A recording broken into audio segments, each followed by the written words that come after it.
Monsieur Léger.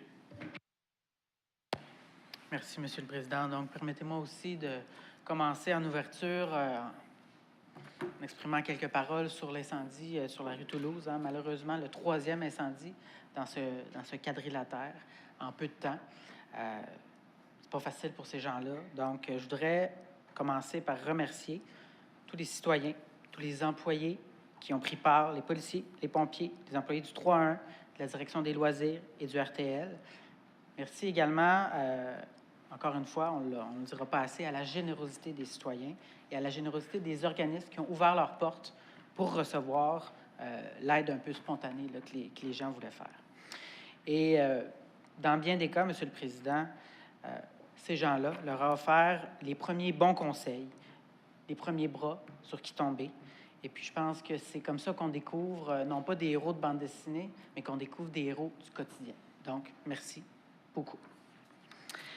Monsieur le Président, en ouverture, on entendait, l'ajout de l'ordre du jour, on entendait la mairesse qui nous disait, oui, mais depuis 2011, il y a des programmes, des politiques pour demander et pas exiger, mais demander aux vendeurs de concessions de ne pas vendre de bouteilles d'eau. Bon. C'est amusé, hein? Faites un petit tour dans les arénas. Colisée Jean Béliveau, il y a des bouteilles d'eau. Fin de semaine passée. Parc Michel Chartrand, il y a des bouteilles d'eau dans la machine. Fin de semaine passée. Donc, c'est bien de recommander aux marchands depuis 2011, mais là, aujourd'hui, ce qu'on est venu faire, c'est qu'on a exigé que ça ne se vende plus dans ces endroits-là. Donc, qu'on ne dise pas que c'est déjà fait, puis que, bon, c'est correct qu'on va le faire, là, mais c'est encore là. Donc, je vais consigner ça à la greffière pour que ça soit enregistré, pour qu'on pense que je dis des balivernes, des photos. Alors, Monsieur le Président, oui, j'aimerais revenir sur l'adoption de ce soir par le Conseil du point 12.1, la Convention en matière de traitement des matières résiduelles organiques entre la Ville et la CEMEC. Je suis soulagé que Longueuil a finalement trouvé un débouché pour la collecte des matières compostables après plus de 10 ans de démarche. On n'était pas là, ni vous ni moi, dans ce temps-là. L'échéance de 2023 qui nous interdit d'enfouir nos matières organiques arrive vite. Et depuis le temps qu'on en parle, les citoyens commencent à s'impatienter de voir leur bac brun arriver à toutes les portes. C'est donc pour ces raisons que nous sommes positionnés en faveur de l'entente. Mais nous nous posons quand même encore des questions. Qu'est-ce qui s'est passé depuis 10 ans pour qu'on soit pris aujourd'hui à conclure une entente à presque minuit moyenne? Lorsqu'on achète, un petit parallèle, on achète un véhicule ou un investissement matériel à quelques milliers de dollars, on présente toujours plusieurs soumissions. Alors, on pourrait penser, qu'en voulant faire un projet de cette ampleur-là, à plusieurs millions et pas quelques milliers, qu'on aurait des comparables semblables. Bon, alors là, on nous a présenté le choix de nous acheter une Ferrari ou sinon d'aller louer quelque chose à l'extérieur. On aurait aimé ça avoir quelque chose de semblable, d'autres options semblables. Ça nous aurait permis de comparer et de faire un vrai choix. Qu'est-ce qui s'est passé avec toutes les analyses depuis 10 ans? On ne le sait pas plus que vous, Monsieur le Président. Et pourquoi aujourd'hui, on n'a seulement qu'un projet qui est viable?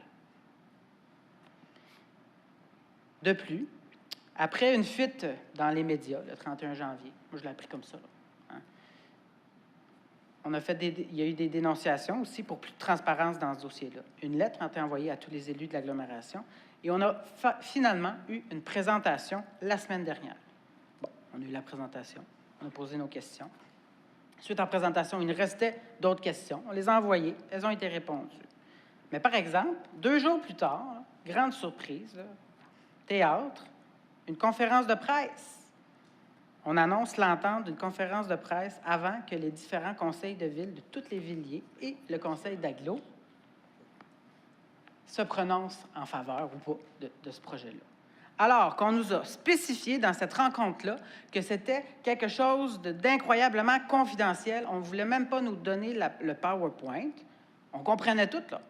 On comprenait tout que c'était confidentiel. Sauf que là, 2 jours plus tard, on vient de l'annoncer avant que ça soit fait. On a vendu le pétard à mèche avant que ça soit voté. pour nous, M. le Président, ça démontre encore une fois que la mairesse a toujours la volonté de travailler seule, malheureusement. Je pense que rendu là, c'est une question de respect pour le Conseil. Mais j'ai quelques autres exemples pour vous démontrer le même genre de modus operandi. Après une annonce, il y a 2 ans et demi, de la Maison des aînés ou un curé poirier, bien, c'est pas ça qui est fait. Il y a un comité de travail qui est fait sur la Maison des aînés. Après une annonce sur la piscine à la Flèche. Question de privilège, M. le Président. Bastien.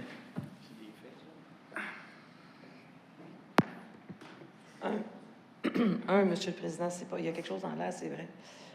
Monsieur le Président, ce n'est pas vrai que rien n'est fait. On travaille très fort sur la Maison des aînés. Je viens d'entendre exactement ça.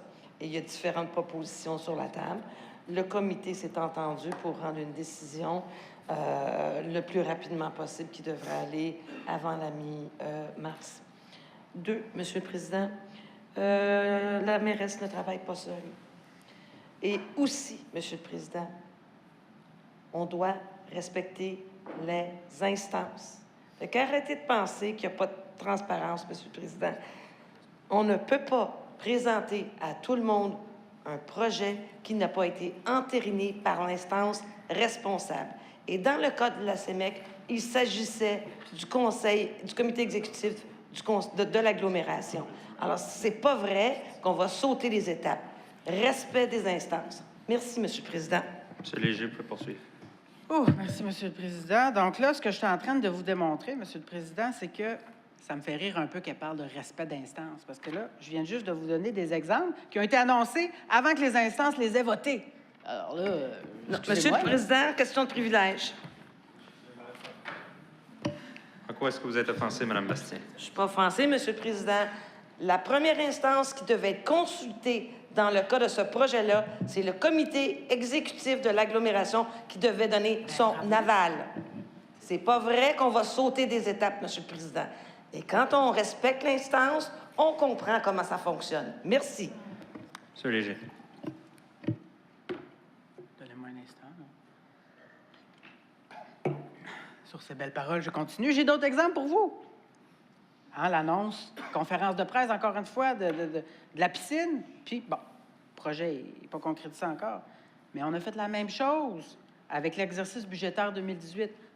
On s'est amusé à le sortir avant qu'il soit voté par le conseil de ville. Donc là, s'il vous plaît, là, arrêtez d'accuser 2 poids, 2 mesures. Là. Question de point privilège d'ordre. Monsieur Beaulieu. Point de privilège. Ah, c'est nouveau. C'est dans la loi qu'il faut sortir puis consulter les citoyens. On n'a pas fait exprès pour le budget. C'est dans la loi qu'il faut sortir. Ce que M. Léger dit, c'est que les projets ont été annoncés avant le vote au conseil de ville. C'est ce qui a été dit. Oui. Il n'a pas dit que c'est illégal. On a le devoir de le faire. Donc, encore une fois, l'opposition, on ne reconnaît pas ce que la loi demande de faire à la mairesse, c'est de communiquer. Monsieur Beaulieu, on comprend. On comprend. Vous avez la chance d'avoir... Vous pouvez vous asseoir. Vous avez la chance d'avoir le droit de parole suite à M. Léger. On comprend la différence de technicalité. On comprend les différences légales. Ce que M. Léger a dit, c'est que ça a été annoncé avant le vote au conseil. Il n'a pas dit que c'est illégal ou qu'il y a quoi que ce soit d'autre. C'est tout ce qu'il a dit. Donc, on va le laisser conclure. Par la suite, vous allez pouvoir tout spécifier à votre tour de parole. M. Léger. Pas pourquoi il y en a qui s'énervent ce soir. Hein. Je suis très calme, hein, Monsieur le Président. Question de privilège.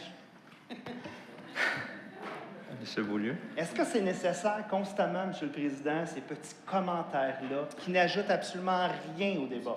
Mais absolument rien. On a commencé la soirée, c'était la période de questions du public. À chaque fois qu'on s'est levé pour répondre de façon gentille, aimable, respectable, bien, c'était toujours rabaissé par après, juste pour avoir raison. Le but, là, c'est pas d'avoir raison ici, c'est de donner le meilleur service aux citoyens. Mais on est toujours face à des commentaires désobligeants. Alors, je vous m'en garde, Monsieur le Président. S'il vous plaît, ne laissez plus ces genres de commentaires-là passer, les petites réflexions qui doivent se rester dans la tête, parce que je peux vous dire qu'il s'en passe beaucoup dans ma tête présentement. Monsieur Léger. Monsieur le Président, j'ai juste une question pour vous, excusez-moi. Une question, Je veux juste la vérifier. Non, ça a rapport à ça, un peu. Je voulais juste vérifier avec vous. Vous n'aviez pas dit tantôt qu'il ne fallait pas utiliser la question privilège à outre mesure. Alors, je pense que c'est un peu employé de l'autre côté. Alors, s'il vous plaît, Monsieur le Président. Je serai juge de ce qui est employé à outre mesure et non. Monsieur Léger. Merci, Monsieur le Président. Donc, qu'est-ce que ça aurait coûté de consulter davantage les élus municipaux de la Ville de Longueuil dans ce processus-là, Monsieur le Président? On est là pour ça. Ça ne coûtera pas plus cher. De dire que le traitement des matières organiques, c'est une compétence de l'agglomération. On l'a entendu tantôt. C'est la table des maires qui décide ça. Oui, mais qu'est-ce qui arrive, Monsieur le Président?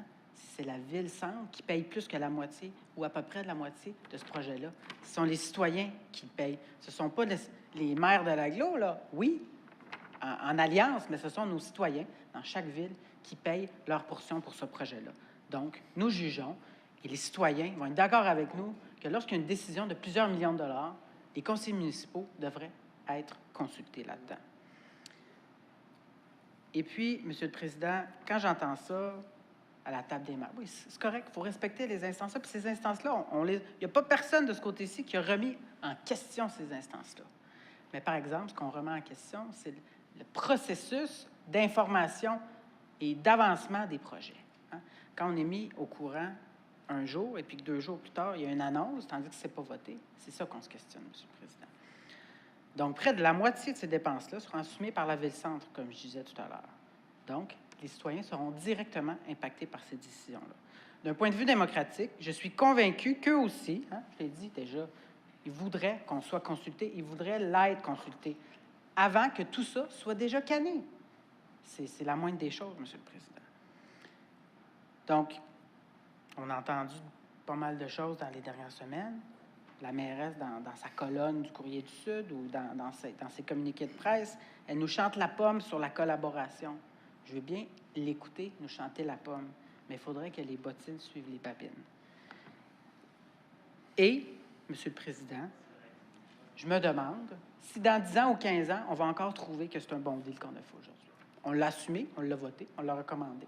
Mais je me permets de me poser la question, est-ce que ça va être un aussi bon deal qu'on pensait? Et pour ce qui est dans l'ère de la collaboration, parce qu'on a lu ça aussi dans le journal, et puis tantôt, on a entendu, main dans la main, nous avons pris cette décision-là, la table des maires. Monsieur le Président, je pense que quand on sait quelque chose 2 jours à l'avant puis qu'on ne peut pas rien changer, on repassera sa collaboration. Merci. Bonne soirée.